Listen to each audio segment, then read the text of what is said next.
যার পরিচয় জানা যায় না তার সাথে সঠিক ব্যবহার করা সম্ভব হয় না।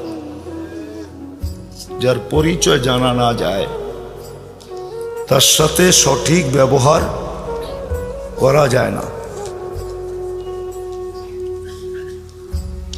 আপনাদের এমপি মহোদয় সাহেব একটু আগেই বাহির হলো, ঠিক না?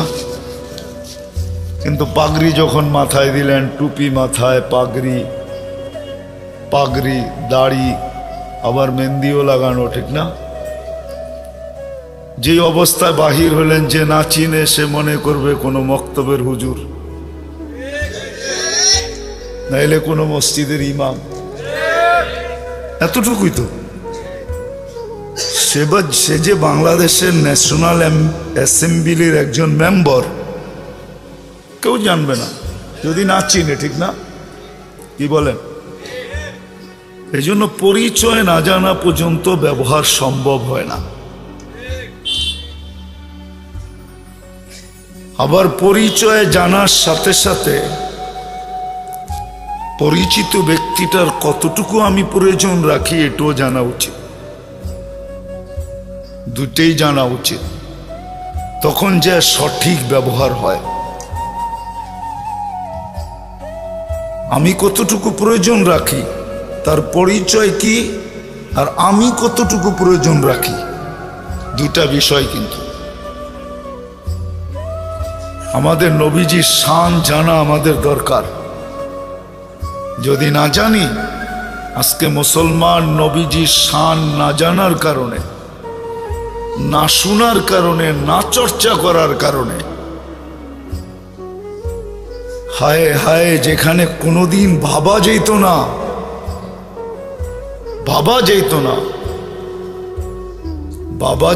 কোনোদিন, কিন্তু আজকে ভাবতেছি না, চোখে দেখতেছি।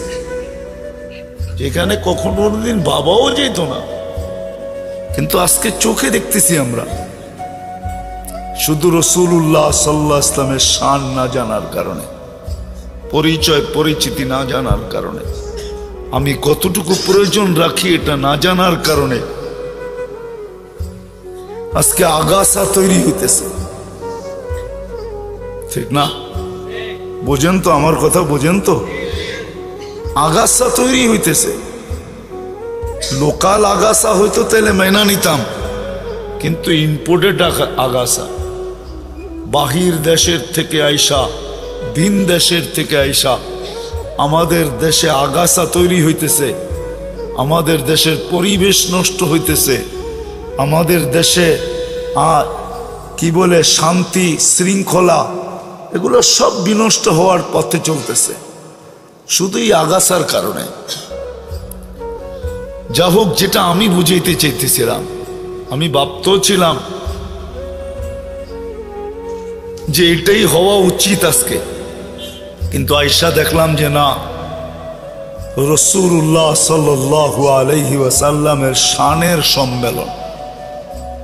আমরা আসলে বেশিরভাগ মানুষই জানি না যে আমাদের রাসূল সাল্লাল্লাহু আলাইহি ওয়াসাল্লামের শান কত বড়, ওনার শান মর্যাদা কত বড়। যদিও আলোচ্য বিষয়টা অনেক লম্বা সময়ের দরকার ছিল, কিন্তু বিভিন্ন প্রোগ্রামের কারণে আমি মনে হয় বেশি সময় দিতে পারবো না। কেননা আমি এখন কথা শুরু করছি 11:30-এ। দীর্ঘ রাত পর্যন্ত কথা হোক, ফজরের নামাজ পড়তে না পারা আর দীর্ঘ রাত পর্যন্ত কথা শোনা, এটা কোনোদিন আমি সমুচিত মনে করি না। কেননা ফজরের নামাজ শুধু নামাজ না, ফজরের নামাজটাকে বলা যেতে পারে জান্নাতের সার্টিফিকেট। হ্যাঁ, এই জন্য কোরআনে ফজরের নামাজের নাম ভিন্ন। কুরআন আল ফজর লেখা, কুরআন আল ফজরি, ইন্না কুরআন আল ফজরি কানা মাশহুদা। ফজরের নামাজের নাম পর্যন্ত আল্লাহ কোরআনের সাথে সংযুক্ত করে রাখছেন। এই জন্য ফজরের নামাজের গুরুত্ব, ফজরের নামাজের যতটুকু গুরুত্ব, ওইদিকে যদি দেখি তাহলে কথা অতি সংক্ষিপ্তে শেষ করলেই ভালো হয়, কেননা সময় আগেই চলে গেছে। এই বিষয় নিয়ে অনেক লম্বা কথার দরকার ছিল, যে আমাদের নবীজির শান। শুধু একটা আয়াত দিয়ে আপনাদেরকে আমি বুঝাইতে চাইতেছি কত বড় শান, আল্লাহর রসুলের শান কত বড়, শান মর্যাদা কত বড়। আজকে যেরকম রসুলের মর্যাদার জন্য আমরা সেমিনার করতেছি, সম্মেলন, আল্লাহ কিন্তু আরশের নিচে 2টা সম্মেলন করছিলেন। কয়টা? একটা হলো আমাদের সাদা কাগজে সিগনেচার নেওয়ার জন্য। সাদা কাগজে সিগনেচার বোঝেন? আমরা কিন্তু সাদা কাগজে সিগনেচার দিয়ে দুনিয়াতে আসছি। যদিও আমাদের সমাজের হাজারো মানুষ পাওয়া যায় ইচ্ছা স্বাধীনতার কারণে হারায় গেছে, এখন আল্লাহকে মানতে চায় না, রসুলকে মানতে চায় না, ইচ্ছা স্বাধীনতার কারণে। ইচ্ছা স্বাধীনতা বোঝেন? আল্লাহ কিন্তু আমাদেরকে ইচ্ছা স্বাধীনতা দিছেন। এই জন্য আপনি আর আমি যেমন খুশি তেমন চিন্তা করতে পারি, যা খুশি তা বলতে পারি, যা খুশি তা লিখতে পারি, যেমন খুশি তেমন চলতে পারি। সৃষ্টির ভিতরে একমাত্র 2টা প্রাণী আছে যাদেরকে আল্লাহ ইচ্ছা স্বাধীনতা দিছেন, কিন্তু আমাদেরকে একটু বেশি দিছেন। জিন আর ইনসান, এই 2জনকে আল্লাহ ইচ্ছা স্বাধীনতা দিছেন। কোন সৃষ্টির ভিতর আর কোন সৃষ্টিকে আল্লাহ ইচ্ছা স্বাধীনতা দেন নাই। ইচ্ছা স্বাধীনতা বোঝেন? হ্যাঁ, কোন স্বাধীনতা দেন নাই। কাউকে বলছে সেজদায় পড়া থাকো, জন্ম লগ্ন থেকে কিয়ামতের সকাল পর্যন্ত সেজদায় পড়া আছে। ও আমাদেরকে জিজ্ঞাসা করেন, আকাশের ভিতরে সেজদায় পড়া থাকতে বলছে, ও জন্ম লগ্ন থেকে কিয়ামতের সকাল পর্যন্ত ওয়াহুয়া সাজিদ, সেজদায় পড়া আছে। লা ইয়াগফাল ওয়ালা ইয়ালতাফিত, না বিমুখ হওয়ার সুযোগ আছে, না এদিক ওদিক তাকানোর সুযোগ আছে।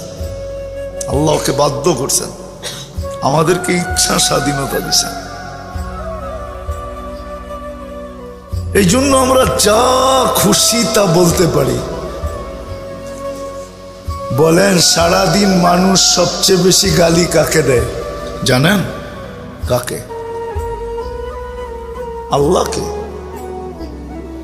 বিশ্বাস হয় না? আপনি তো নাউজুবিল্লাহ পড়তেছেন, ঠিক না? আপনিও তো গ্রাম দেশের মানুষই, ঠিক না? কি বলেন? হ্যাঁ, কি কাপড়টা শুকাইতে দিল, বৃষ্টি চলে আসলো, মা বোনরা বাস অনেকক্ষণ আল্লাহকে ধুইয়া ফেললো, ঠিক না? ধোয় না, হ্যাঁ, মনে হয় বুঝাইতে পারিনি, ঠিক না? হ্যাঁ, আগে ঘর লেপতো, ঘর লেপা বোঝেন? লেপতো না? এই লেপতে শুরু করছে, শেষ পড়ায় বৃষ্টিটা নাইমা লেপাটাকে নষ্ট করে দিল, বাস লইল আল্লাহকে, ঠিক না? সত্য তো? হ্যাঁ, আমাদের রিক্সাওয়ালারও তো সারাদিন বলে আল্লাহ আমাকে কি দিছে, ঠিক না? কার বিরুদ্ধে বলতেছে? হ্যাঁ, আল্লাহর বিরুদ্ধে বলবে। স্বাধীনতা না দিলে 24 ঘন্টা অক্সিজেন বুক করবে আল্লাহ। হ্যাঁ, জানি না বুঝবেন কি বুঝবেন না, আমার কথা বোঝানোর জন্য একটু পিছের থেকে নিয়ে যেতেছে। আমরা যে শ্বাস ছাড়ি আর নেই, এই 2টার ভিতরে কতটুক দূরত্ব এটা জানেন? কতটুক সময় লাগে?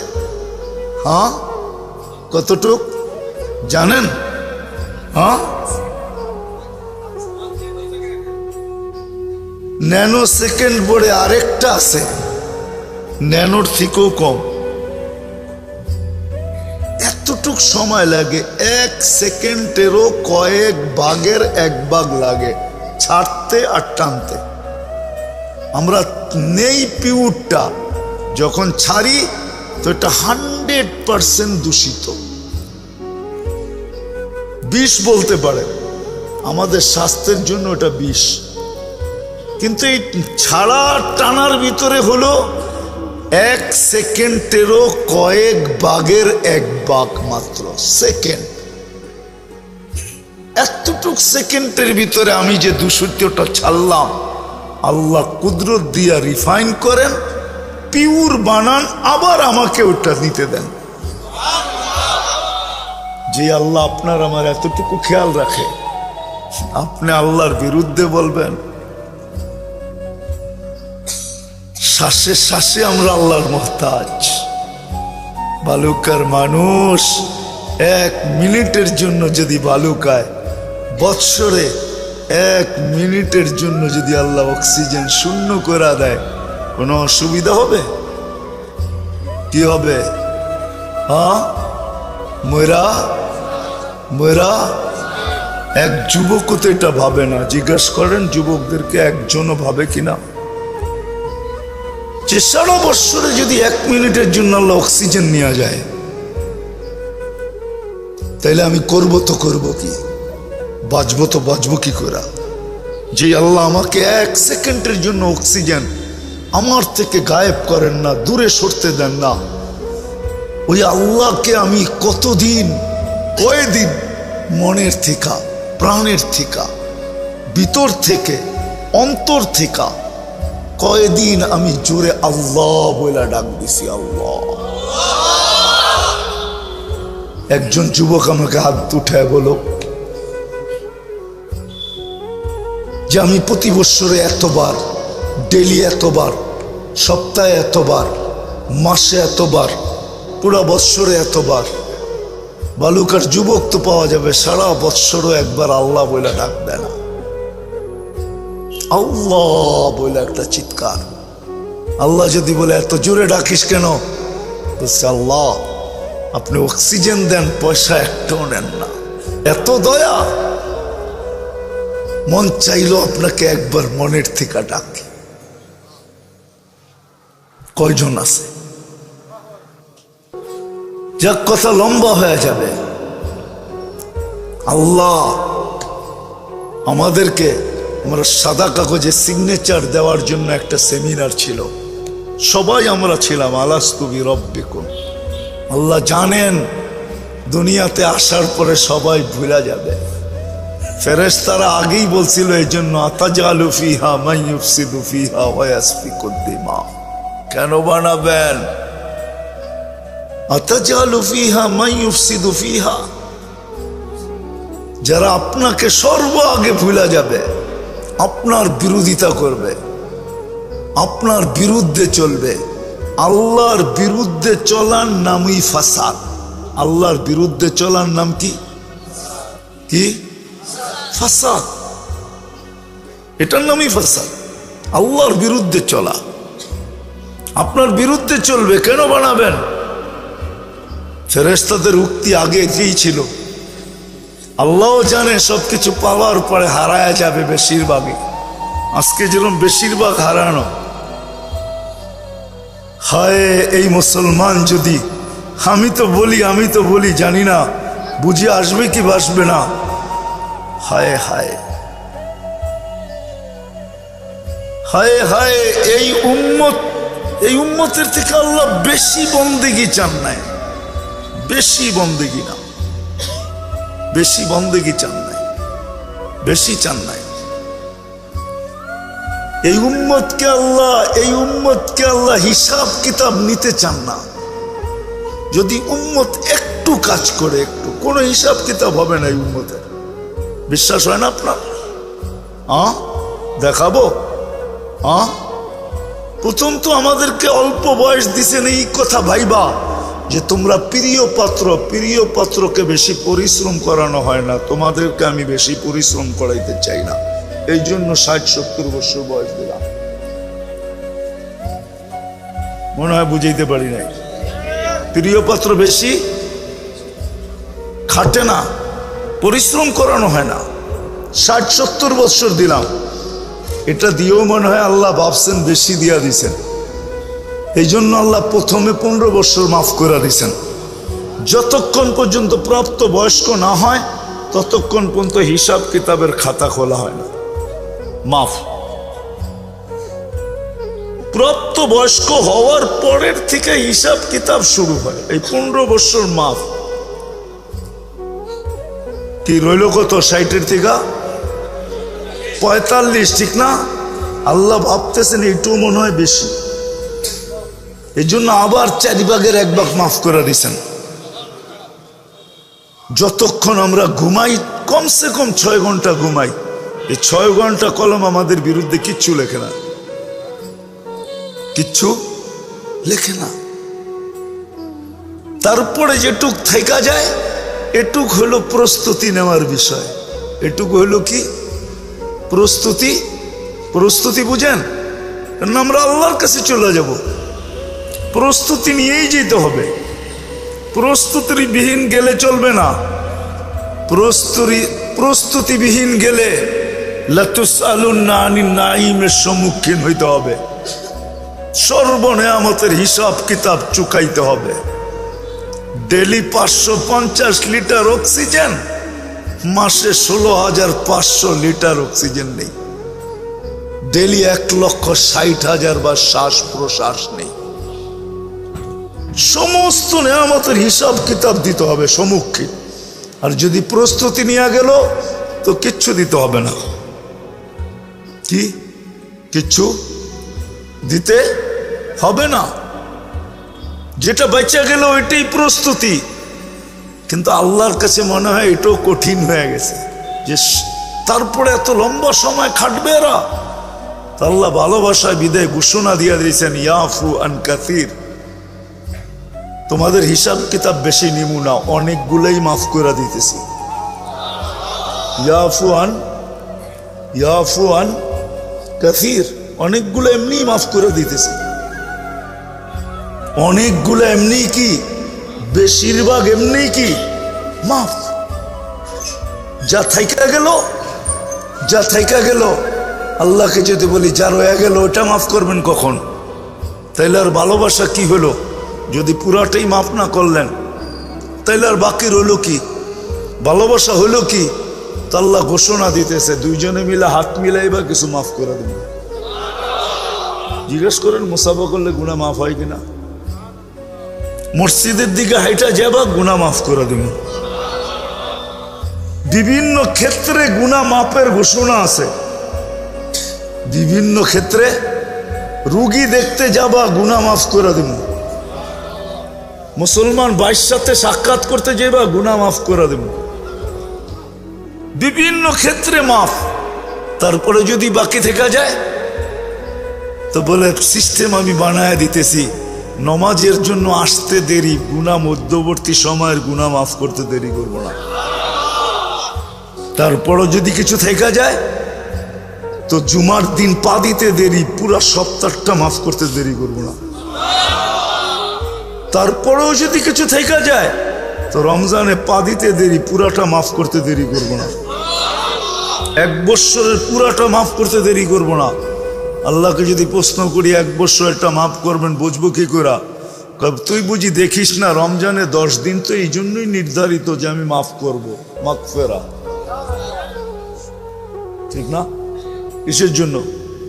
তো যেটা আমি বুঝাইতেছিলাম যে আল্লাহ প্রথম সেমিনার করছেন আমাদেরকে নিয়ে সিগনেচার নেওয়ার জন্য আর বায়োমেট্রিকের জন্য। এটা প্রথম সেমিনার। বায়োমেট্রিক বুঝেন কি? ফিঙ্গারপ্রিন্ট।